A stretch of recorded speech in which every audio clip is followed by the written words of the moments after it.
have Kathleen Hernandez from Los Angeles Veterans for Peace is going to come up. Please, Kathleen Hernandez. I'm an associate member of Veterans for Peace. I became involved with Veterans for Peace through the erection of the Arlington West Memorial, which I'm going to talk about a little bit later. Peace Day, International Peace Day. I don't know about you, but I've been going around saying Happy Peace Day to people. And they say, what? What's that? They don't know. One woman in Best Buy today, when I went to get stuff for my slides, she says, you know, they don't tell us about the good stuff. I love that. I love that she liked that it was Peace Day, and we need to remember to let people know. Peace Day is when the United Nations and the peace-loving people of the world call on all nations, communities, and individuals to renounce conflict and promote harmony.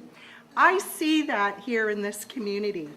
Secretary General Ban Ki-moon has declared for Peace Day this year that we need to unite as a human family to deliver the right to peace by encouraging fighters to lay down their arms.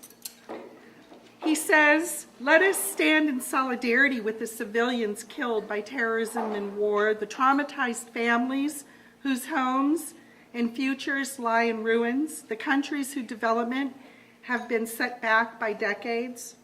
History has shown that no matter how fierce, conflict can end, peace can prevail, and reconciliation can triumph.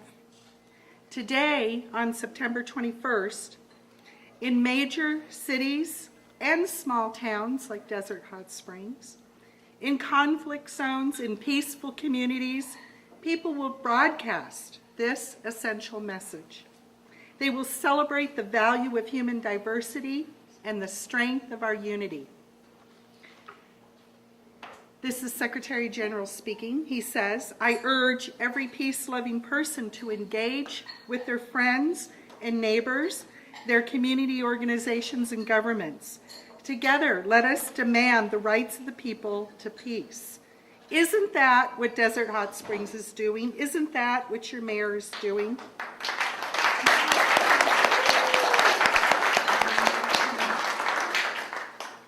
Really impressed. And yet, as he also said, the mayor, here we are again with that war cry, bannering in our name. You will hear people say there is nothing else we can do. For are we not the policemen of the world? Sometimes I get so angry thinking about the huge crisis, the challenges we face in our country, at home and abroad. In less than a decade, we have spent over $1 trillion of our taxes on endless war. And yet, as MLK said, we cannot even put our house in order. He had it right when he said, I want to say that what we face is simply that we must find an alternative to war and bloodshed. Anyone who feels, and there are still a lot of people who feel that way, that war can solve the problems facing mankind, is sleeping through a great revolution. Just as we hope that the U.S. would exit Afghanistan, we find our Congress and President yet again calling for our country to send our treasurer and children across the oceans into another open-ended war, not only in Iraq, but in Syria as well, and beyond, as we well know. Additionally, we are manipulating NATO expansion, expanding sea bases, essentially in order that both Russia and China will have no strike ability to our nuclear warheads. We are backing a Ukrainian government that has Nazi roots. All around us, we still hear there is no other way and that our security is at stake. We see the rhetoric of protecting our interests and steeping the public in fear that the beheadings of the Americans mean we are next here at home. And yet, our ally is Saudi Arabia. Go figure. We are told by politicians and media alike that it is absolutely necessary to involve ourselves militarily to protect our interests. Excuse me? Whose interests? Smedley Butler said it best. War is a racket. And to end the racket, we must take the profit out of war.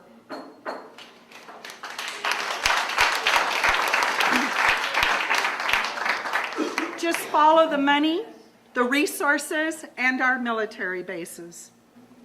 Veterans for Peace says in our recent national press release, what is needed are strong international efforts engaging the United Nations and international and regional partners, focusing on unified economic and diplomatic strategies that include working to cut off funding and weapons flow to ISIL, addressing root causes of unrest in society in order to stem popular support of ISIL, increasing humanitarian assistance, and working within the region to establish political solutions. Wouldn't we be better off if our dollars were spent on humanitarian aid, not destruction of infrastructure, life, and limb? It is up to us to see the reality, to be active in building solutions. We, the people, have power to educate ourselves and others and to motivate all to create change for a peaceful and just world.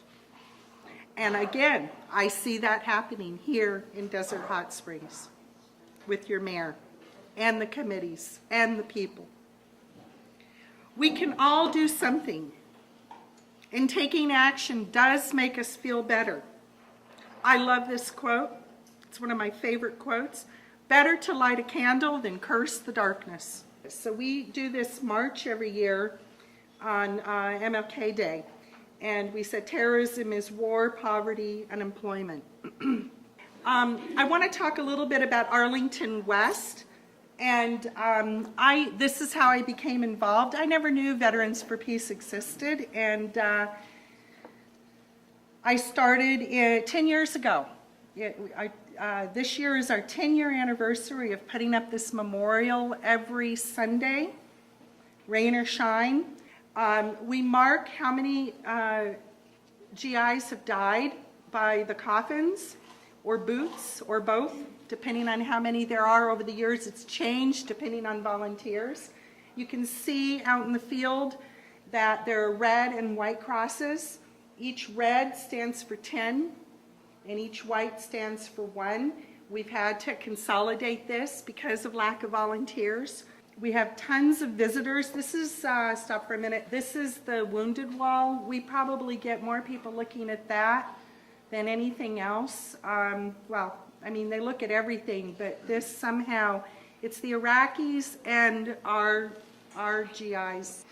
This is a new display we have, fairly new, military suicide, 22 too many. I want to thank you for inviting me. And I'm going to leave you with this. Every time I make a phone call and pay a bill or have business to take care of and somebody asks me, is there anything else you can do or I can do for you? I say, yeah, you can help me end war. Thank you very much.